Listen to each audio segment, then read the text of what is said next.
ಮನೆ ಕೆಲಸಕ್ಕೆ ಬಂದವಳು 30 ನಿಮಿಷದಲ್ಲೇ 30,000 ರೂಪಾಯಿ ಟೋಪಿ ಹಾಕಿದ್ದಾಳೆ.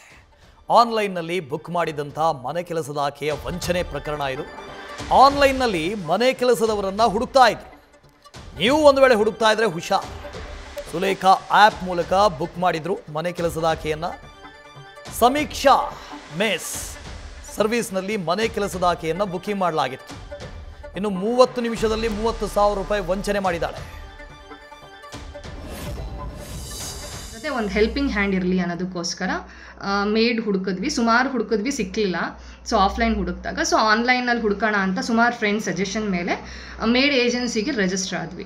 ಸೊ ಹೀಗೆ ಸುಮಾರು ಕಾಲ್ಸ್ ಬರ್ತಾ ಇತ್ತು. ಅದ್ರಲ್ಲಿ ಒಂದು ಕಾಲ್ ಬಂದು ಸಮೀಕ್ಷಾ ಮೇಡ್ ಏಜೆನ್ಸಿ ಅಂತ. ಸೊ ಈ ಏಜೆನ್ಸಿ ಅವ್ರು ಏನು ಮಾಡಿದ್ರು ಅಂದರೆ ಕಾಲ್ ಮಾಡಿಬಿಟ್ಟು ಹೇಳಿದ್ರು ಅವ್ರದ್ದು ಅಗ್ರಿಮೆಂಟ್ ಏನು, 3 months ಅಡ್ವಾನ್ಸ್ ಪೇ ಮಾಡಬೇಕು, ನಿಮ್ಮ ಇವಾಗ ಅವೈಲೇಬಿಲಿಟಿ ಯಾರ್ಯಾರಿದ್ದಾರೆ, ಒಬ್ಳು ಹುಡುಗಿ ಇದ್ದಾಳೆ ಅಂತೆಲ್ಲ ಹೇಳಿ ಇದು ಮಾಡಿದ್ರು. ಸೊ ನನ್ನ ಹಸ್ಬೆಂಡ್ಗೂ ಕನ್ವಿನ್ಸಿಂಗ್ ಅಂತ ಅನ್ಸಿದ್ರು. ನೆಕ್ಸ್ಟ್ ನನಗೆ ಕಾಲ್ ಪಾಸ್ ಮಾಡಿದ್ರು. ಸಚಿನ್ ಅನ್ನೋರ ಜೊತೆ ನಾನು ಮಾತಾಡಿದೆ. ಸೊ ಅವರು ಹೇಳಿದ್ರು, ಮೇಡಮ್ 3 months ಅಡ್ವಾನ್ಸ್ ಪೇ ಮಾಡಬೇಕು, ಸೊ 11 months ತನಕ ಅನ್ಲಿಮಿಟೆಡ್ ಏನಾದರೂ ಮೇಡ್ ಬಿಟ್ಟು ಹೋದರೆ ನಾವು ರಿಪ್ಲೇಸ್ಮೆಂಟ್ ಕೊಡ್ತೀವಿ 11 months ತನಕ. ಸೊ ನಾವೇ 3 months ತನಕ ನಾವೇ ಪೇ ಮಾಡ್ತೀವಿ ಏಜೆನ್ಸಿ ಥ್ರೂ, ಯಾಕಂದರೆ ಹಂಗಂದ್ರೆ ಬಿಟ್ಟು ಹೋಗಲ್ಲ ಅಂತ ಎಲ್ಲ. ಅವ್ರದ್ದೇನೋ ಅಗ್ರಿಮೆಂಟ್ ಥ್ರೂ 15 days ಅವರೇನೋ ಹಿಡ್ಕೊಂಡು ಆ ಥರ ಏನೋ ಮಾಡ್ತೀನಿ ಅಂತ ಹೇಳಿದ್ರು.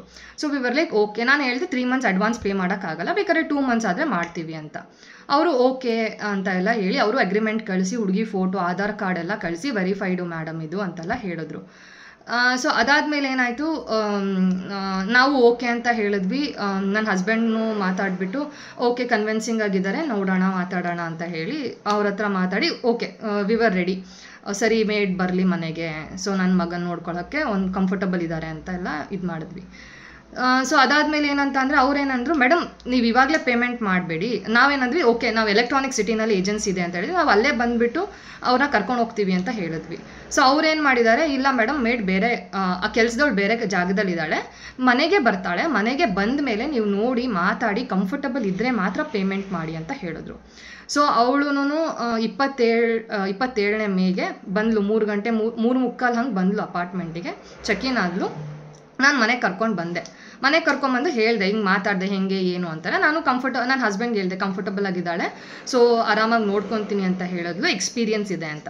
ಲೈಕ್ ಓಕೆ ಫೈನ್ ಅಂತ ಹೇಳಿ ನಾನೇನು ಮಾಡಿದೆ, ಅವಳು ಬಂದ ಮೇಲೆ ಶಿವಕುಮಾರ್ ಇದ್ರ ಬಗ್ಗೆ ಡೀಟೇಲ್ಸನ್ನು ಕೊಡ್ದು ಹೋಗ್ತಾರೆ. ಶಿವಕುಮಾರ್, ಈ ಆನ್ಲೈನ್ ವಂಚನೆ ಅಥವಾ ಈ ಥರದ ವಂಚನೆಗಳು ಬೇರೆ ಬೇರೆ ಸ್ವರೂಪದಲ್ಲಿ ನಡೀತಾ ಇದೆ.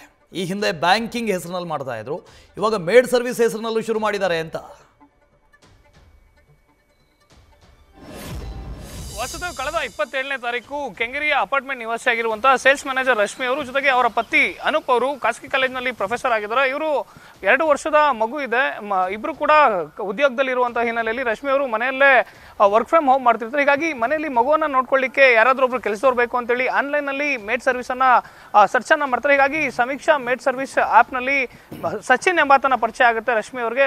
ಆತನ ಮೂಲಕವಾಗಿ ಮೊದಲ 3 ತಿಂಗಳ ಮುಂಗಡವಾಗಿ ಅಡ್ವಾನ್ಸ್ ಅನ್ನು ಆರೋಪಿ ಕೇಳುವಂಥದ್ದು. ಒಟ್ಟು 16,000 ತಿಂಗಳಿಗೆ 3 ತಿಂಗಳ ಅಡ್ವಾನ್ಸ್ ಹಣವನ್ನು ಕೊಡಿ, ನಾವೇ ನಿಮಗೆ ಕೆಲಸದವರನ್ನ ಕಳಿಸ್ಕೊಡ್ತೀವಿ. 11 ತಿಂಗಳ ಕಾಲ ಒಂದು ವೇಳೆ ಹೊಸದಾಗಿ ಬಂದಂಥವ್ರು ಬಿಟ್ಟೋದ್ರೆ ಅವ್ರಿಗೆ ಸಂಬಳ ಕೊಡುವಂಥ ಕೆಲಸವನ್ನು ನಾವೇ ಮಾಡ್ತೀವಿ ಅಂತೇಳಿ ಸಚಿನ್ ಎಂಬಾತ ರಶ್ಮಿ ಅವ್ರಿಗೆ ಹೇಳಿರ್ತಾನೆ. ಅದರಂತೆ ಬಿಮಲಾ ಎಂಬ ಆಕೆಯನ್ನ ಕಳೆದ 27ನೇ ತಾರೀಕು ರಶ್ಮಿ ಅವರು ವಾಸವಿದ್ದಂಥ ಅಪಾರ್ಟ್ಮೆಂಟ್ಗೆ ಕಳಿಸ್ಕೊಡುವಂಥ ಕೆಲಸವನ್ನು ಮಾಡ್ತಾರೆ. ಆಕೆ ಬಂದಂಥವಳು ಕೇವಲ ಮನೆಯಲ್ಲಿದ್ದಂಥ 25-30 ನಿಮಿಷದ ಅವಧಿಯಲ್ಲಿ ಕೆಲಸಕ್ಕೆ ಬಂದಿದ್ದೀನಿ, ನನ್ನ ಏನು ಪೇಮೆಂಟ್ ಇದೆ ಅಡ್ವಾನ್ಸ್ 3 ತಿಂಗಳ ಅಡ್ವಾನ್ಸ್ ಅದನ್ನು ನಮ್ಮ ಏಜೆನ್ಸಿ ಅವ್ರಿಗೆ ಕೊಡಿ ಅಂತೇಳಿ ಆಕೆ ಬಿಮಲಾ ಹೇಳುವಂಥ ಕೆಲಸವನ್ನು ಮಾಡ್ತಾಳೆ. ಆದರೆ ಮನೆ ಮಾಲೀಕರು ಮೊದಲ 2 ತಿಂಗಳ ಅಡ್ವಾನ್ಸ್ ಹಣವನ್ನು ಸುಮಾರು 32,000 ಹಣವನ್ನು ಆತ ಸಚಿನ್ ಹೇಳಿದಂಥ ಅಕೌಂಟ್ಗೆ ಹಾಕುವಂಥ ಕೆಲಸವನ್ನು ರಶ್ಮಿ ಅವರು ಮಾಡ್ತಾರೆ. ಆದರೆ ಮನೆಗೆ ಬಂದಂಥ ಆರೋಪಿತೆ ಬಿಮಲಾ ಏನಿದ್ದಾಳೆ, ಆಕೆ ಇಡೀ ಅಪಾರ್ಟ್ಮೆಂಟನ್ನು ನೋಡ್ಕೊಂಡ್ಬರ್ತೀನಿ ಅಂತ ಹೊರಗಡೆ ಬಂದಂಥವಳು. ತದನಂತರ ಮೆಡಿಕಲ್ ಸ್ಟೋರ್ಗೆ ಹೋಗ್ತೀನಿ ಅಂತೇಳಿ ಸೆಕ್ಯೂರಿಟಿ ಗಾರ್ಡ್ ಬಳಿ ಹೇಳಿ ಆಕೆ ಎಸ್ಕೇಪ್ ಆಗಿರುವಂಥದ್ದು. ಇದಾದ ನಂತರದಲ್ಲಿ ಆಕೆಗೆ ಫೋನನ್ನು ಮಾಡಿದ್ರೆ, ಅವರ ಏಜೆನ್ಸಿ ಅವರಿಗೆ ಫೋನನ್ನು ಮಾಡಿದ್ರೆ ಫೋನನ್ನು ಕಟ್ ಮಾಡುವಂಥದ್ದು, ಬ್ಲಾಕ್ ಮಾಡುವಂಥ ಕೆಲಸವನ್ನು ಮಾಡ್ತಿದ್ದಾರೆ.